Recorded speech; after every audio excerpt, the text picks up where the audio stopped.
Assalamualaikum warahmatullahi wabarakatuh. Shalom, Om Swastiastu, Namo Buddhaya, dan salam kebajikan. Yang terhormat Ibu Eva Isnaini selaku pengajar Sejarah Indonesia 11 MIPA A dan para teman-teman yang berbahagia. Dalam video ini kami akan menjelaskan tentang Konferensi Bandung dan Majelis Permusyawaratan Federal atau disingkat BFO yang saling berkaitan satu sama lain. Kami dari kelompok 7 yang beranggotakan saya sendiri Adam Ramadan dari absen pertama. Saya Argado Samuel Panogu, absen 6. Saya Joshua Daviko, absen 20. Saya Patricia Hernitias, absen 30. Majelis Permusyawaratan Federal atau BFO yaitu adalah sebuah komite yang dibentuk oleh Belanda untuk mengelola Republik Indonesia Serikat atau RIS selama Revolusi Nasional Indonesia, yakni pada tahun 1945 sampai 1949. Majelis ini terdiri dari 15 pemimpin negara bagian dan otonom Republik Indonesia Serikat. Lalu, apa sih latar belakang pembentukan Majelis Permusyawaratan Federal atau BFO? Pendirian Majelis Permusyawaratan Federal atau BFO berkaitan erat dengan pembentukan negara federal di Indonesia yang dicetuskan oleh Gubernur Jenderal Hindia Belanda yaitu Hubertus Johannes van Mock. Van Mock mengawali rencana pembentukan negara federal dengan menyebarluaskan federalisme melalui berbagai konferensi, yaitu yang pertama konferensi Huk-Value, kemudian dilanjutkan konferensi Malino pada 15 sampai 25 Juli 1946, dilanjutkan konferensi Pangkal Minang pada 1 sampai 12 Oktober 1946, dan konferensi Denpasar pada 7 sampai 24 Desember 1946. Konferensi-konferensi tersebut menjadi langkah awal pembentukan negara federal di Indonesia.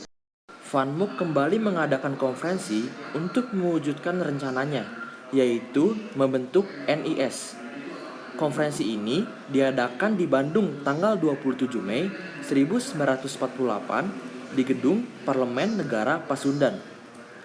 Konferensi Bandung ini dihadiri oleh wakil dari negara bagian dan otonom di Indonesia. Dalam konferensi ini, Van Mock mengajukan rancangannya berupa pemerintahan federal sementara. Peserta konferensi merasa kecewa karena tidak diberi kesempatan mengajukan keberatan atau usul. Kekecewaan tersebut membuat ide Ana Agung Deagung dan Adil Pura Diredja sepakat untuk membuat konferensi serupa pada 7 Juli 1948 di Bandung yang disebut Konferensi Kenegaraan atau yang lebih dikenal dengan BFO. Konferensi BFO ini dihadiri oleh peserta konferensi Bandung pada 27 Mei 1948. Tujuan dari konferensi Bandung adalah untuk mencari jalan keluar dari situasi politik yang gawat antara RI dan Belanda. Diharapkan konferensi dapat mencetuskan suatu rancangan pemerintah yang jauh lebih baik.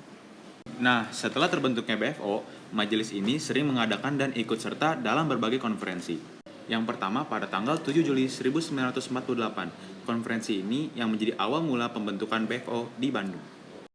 Selanjutnya pada tanggal 15 sampai 18 Juli 1948, yang membahas tentang rancangan pemerintah federal interim. Selanjutnya, 27 Juli 1948, BFO menindaklanjuti hasil konferensi sebelumnya dan mengumumkan resolusinya. Selanjutnya jatuh pada tanggal 21 Januari 1949. Pertemuan delegasi BFO dengan Soekarno-Hatta membahas rencana pembicaraan wakil Republik dan Belanda. Yang berikutnya pada tanggal 14 April 1949, pertemuan RI Belanda BFO di Jakarta dengan keputusan Angkatan Bersenjata Indonesia akan menghentikan semua aktivitas gerilya. Selanjutnya 22 Juni 1949, perundingan antara RI, BFO, dan Belanda dengan keputusan kedaulatan akan diserahkan kepada Indonesia secara utuh sesuai perjanjian Renville. Kemudian 22 Juli 1949 di Yogyakarta dan 1 Agustus 1949 di Jakarta. Perundingan wakil-wakil RI dengan wakil-wakil BFO dalam konferensi interim.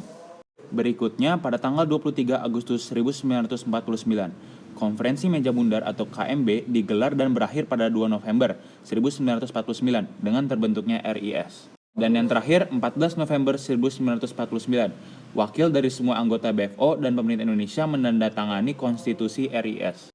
Sekian pembahasan kami untuk konferensi Bandung. Next, kita akan membahas tentang konferensi Asia Afrika.